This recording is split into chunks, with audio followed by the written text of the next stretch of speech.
Alright guys, I just want to do a quick video on my garlic and onion curing rack. I just harvested my garlic yesterday and I needed a place to put them. I didn't want to put them on the floor on top of things.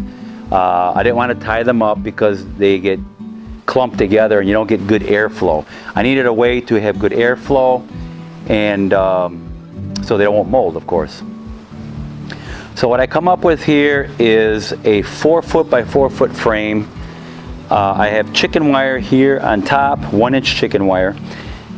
I staple it to one end, you pull it tight on the other end and staple it because you want it nice and tight, and you do the same thing for this way.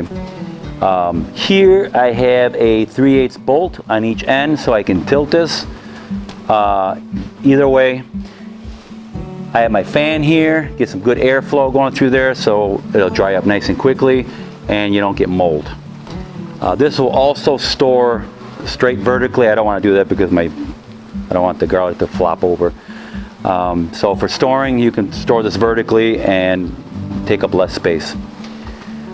Also, when not in use, you can use it as a solar panel too. That's up to you. But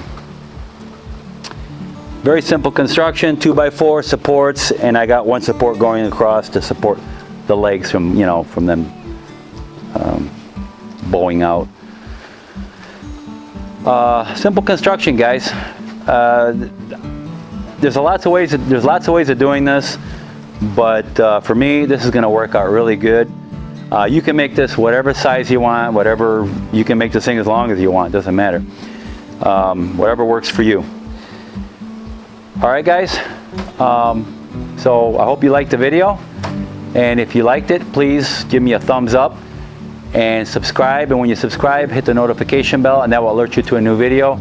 Also, we have our new Amazon store. Any product that I've used on this on the property or we use in the house, if they have it on Amazon, then I'm going to put it there on our Amazon store.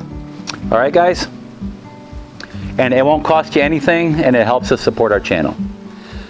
And thank you for watching, and I will see you guys in the next video.